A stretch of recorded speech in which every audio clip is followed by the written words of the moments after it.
अस्सलाम वालेकुम जी। आज हम शुरू करने जा रहे हैं 9th क्लास की फिजिक्स। चैप्टर नंबर 3 है जी डायनामिक्स और लेक्चर नंबर 1 है। सबसे पहले हम पढ़ेंगे कॉन्सेप्ट ऑफ फोर्स कि फोर्स क्या होती है। A common concept of force है पुश और पुल। फोर्स क्या है जी? पुश और पुल that starts, stops or changes the magnitude and direction of velocity of body। ये क्या करती है? जो फोर्स होती है ये या तो शुरू करती है या रोकती है या तब्दीली लाती है किसके अंदर? बॉडी की डायरेक्शन में, मैग्नीट्यूड में और वेलोसिटी में। ठीक है जी, यानी कि बॉडी की जो वेलोसिटी है उसके मैग्नीट्यूड और डायरेक्शन में तब्दीली आती है। ठीक है जी, वो फोर्स कराएगी। We come across many force on daily life, some of them we apply on other bodies and some are acting on us. अच्छा, बहुत सारी फोर्सेस हैं जो हमारे इर्द काम कर रही थी। कुछ हमारी बॉडी भी एक्ट करेंगी, कुछ पे हम एक्ट कर रहे हैं। For example when we open a door, जैसे हम दरवाजा खोलते हैं, वी पुश और पुल इट। या तो वो पुश होने वाला दरवाजा होता है या ऐसे खींच के खोलने वाला बाय अप्लाइंग फोर्स। तो हमने कुछ ना कुछ फोर्स अप्लाई की है। When we are sitting in a car, गाड़ी में बैठते हैं, we push against the seat.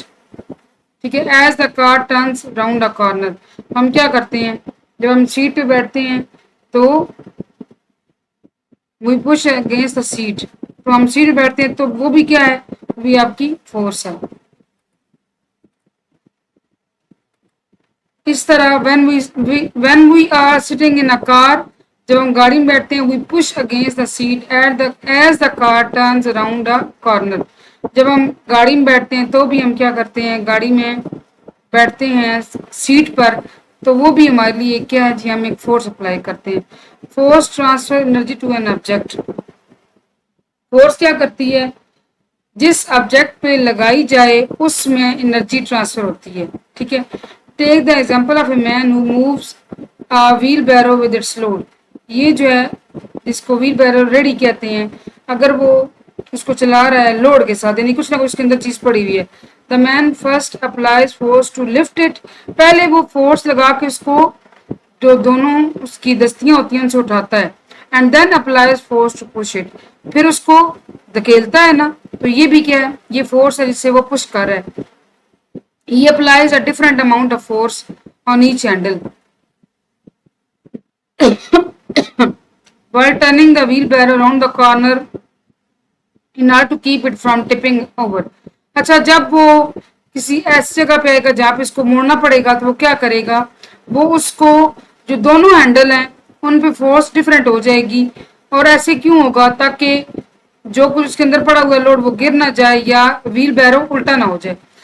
The example of force acting on us are force of gravity acting downward। सबसे बड़ी फोर्स जो हमारे ऊपर एक्ट कर रही है वो कौन सी है जी? फोर्स ऑफ ग्रेविटी, जिसको उर्दू में कहते हैं कशिश शकल। एक्टिंग डाउनवर्ड्स, और वो किस तरफ एक्ट कर रही है, किस तरफ लग रही है? नीचे की जानिब। द फोर्स ऑफ फ्रिक्शन, और एक है जी फ्रिक्शन की force which help us to walk on the ground and many other, जिसकी मदद से हम क्या करते हैं? फ्रिक्शन कहते हैं रगड़ की फोर्स, जिसकी मदद से हम चलते हैं। ठीक है जी। अच्छा, अब इसमें अगर आप बनाना चाहें तो फोर्स का यहां से, व्हाट इज फोर्स, ये क्वेश्चन बना दें। ठीक है जी, बस ये इसका यहां से यहां तक आंसर होगा। ठीक है, मैं साथ साथ कोशिश करूंगी कि आपको क्वेश्चन भी बनवाऊं। अच्छा, types of forces, describe types of forces. इसमें आप, हमने अभी पढ़ना है जी फोर्सेस की किस्में। There are two major types of forces, contact forces, non contact forces। ठीक है जी, कौन कौन सी हैं? कॉन्टैक्ट और non contact.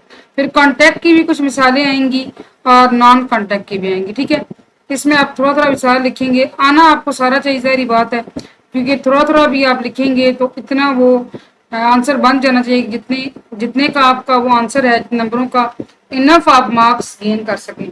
Contact forces, a contact force is a force that is exerted, exert होता है जी लगाना, by one object to the other at the point of contact, जहां पे वो point of contact होता है, जहां पे वो टच कर रहा होता है, उस जगह से जो फोर्स लगाई जाती है उसको कहते हैं कांटेक्ट फोर्स। एक ऑब्जेक्ट दूसरे ऑब्जेक्ट को जहां टच कर होता है, अगर उस जगह फोर्स लगाता है, एक्सर्ट करता है, तो उसको हम कहते हैं contact force. Applied force such as push, pull and twist. ठीक है, पुश करना, पुल करना या मोड़ना, मरोड़ना कहते हैं। ठीक है, तो ये क्या है जी, अप्लाइड फोर्स हैं, ये सारी क्या है, कॉन्टैक्ट फोर्सेज हैं। Some other example of contact forces are following. हमने क्या पढ़ा, हम फोर्सेस की एग्जांपल्स पढ़े हैं, कॉन्टैक्ट फोर्स और नॉन कॉन्टैक्ट फोर्सेस। अब उसमें हमने पढ़ा कॉन्टैक्ट फोर्स की जो पॉइंट ऑफ कॉन्टैक्ट होता है, वहां से जब एक ऑब्जेक्ट दूसरे ऑब्जेक्ट को फोर्स लगाता है, उसको आप क्या कहते हैं, कॉन्टैक्ट फोर्सेज। और इसमें क्या आता है, पुश है, पुल है। अब देखिए, आप दरवाजे को बस फॉर एग्जाम्पल मैं मिसाल देती हूँ, आप हॉस्पिटल में जाएं तो कोई या किसी सुपर स्टोर में जाएं तो उनके ग्लास डोर्स होते हैं, शीशे वाले दरवाजे। तो नॉर्मली वहां पे या तो पुश करना पड़ता है या पुल करना पड़ता है, और लिखा हुआ होता है। ठीक है, अगर आप पुश कर रहे हैं तो आप उसको हैंडल से पकड़ के पुश करते हैं ना, या पुल कर रहे हैं या खींच रहे हैं तब भी हैंडल से पकड़ के। ठीक है, तो वो जो हैंडल पे आपने हाथ रखा वो आपका पॉइंट ऑफ कॉन्टेक्ट है। ठीक है, तो ये क्या हो गया, ये सारी कॉन्टेक्ट फोर्स हैं। कुछ मजीद मिसालें, फ्रिक्शन। फ्रिक्शन जी रगड़ की कुवत को कहते हैं। It is the force that resist motion, ये हरकत को रोकती है। When the surface of one object comes in contact with the surface of another, जब एक ऑब्जेक्ट की सरफेस दूसरे ऑब्जेक्ट की सरफेस के साथ कांटेक्ट करती है, इसको क्या कहते हैं जी, रगड़ की कुवत, फ्रिक्शन कहते हैं। फिर है जी ड्रैग। ड्रैग होता है खींचना, घसीटना। The drag force is the resistance, resistant force. Drag force भी एक मुजामती कुवत है। रेजिस्टेंस कहते हैं मुजामती, मुजामती होती है जी रोकने वाली कुवत है। Cause by motion of a body through a fluid, एक बॉडी की हरकत थ्रू अ फ्लूइड, किसी फ्लूइड के अंदर से। फ्लूइड किसी भी जो है वो सयाल मादिक कहते हैं, पानी फ्लूइड है, ऑयल फ्लूइड है। It acts opposite to the relative motion of any object moving with respect to surrounding fluid. अब ये क्या करती है, कैसे एक्ट करती है, जो ऑब्जेक्ट की रिलेटिव मोशन है उसके ऑपोजिट एक्ट करती है, moving with respect to surrounding fluid. अच्छा, ये जो ये ड्रैग की फोर्स भी कौन सी है जी, ये भी हम कॉन्टैक्ट फोर्स के अंदर पढ़े हैं, thrust. It is an upward force exerted by a liquid on an object immersed in it। देखें, ये ऊपर की जानिब लगाई जाने वाली फोर्स है, एक्सर्ट लगाना, बाय अ लिक्विड। लिक्विड यानी कि देखिए, लिक्विड भी एक ऑब्जेक्ट ही है ना। अगर उसके लिक्विड के अंदर, पानी के अंदर एक बंदा तैराकी कर रहा है तो लिक्विड भी ऑब्जेक्ट है, तो उस बंदे को भी आप एज एन ऑब्जेक्ट समझें। इमर्स्ड इन इट, वो जो बंदा उसके अंदर, ये ऑब्जेक्ट है। ऑब्जेक्ट इंसान भी हो सकता है उसके अंदर, कोई और चीज भी हो सकती है। ठीक है, लकड़ी भी हो सकती है, कोई बॉटल भी हो सकती है। तो वो जो लिक्विड उसके ऊपर फोर्स एक्सर्ट करेगा ऊपर की जानिब, ये थर्स्ट होती है। When we try to immerse an object in water, जब कोई भी चीज आप पानी के अंदर जो है वो डालने की कोशिश करते हैं, we feel an upward force exerted on the object. वो कोई भी चीज एकदम से पानी में नहीं जाएगी, आपको फील होगा कि ऊपर की जाने एक फोर्स लगाई गई है। This force increases as we push the object deeper into the water.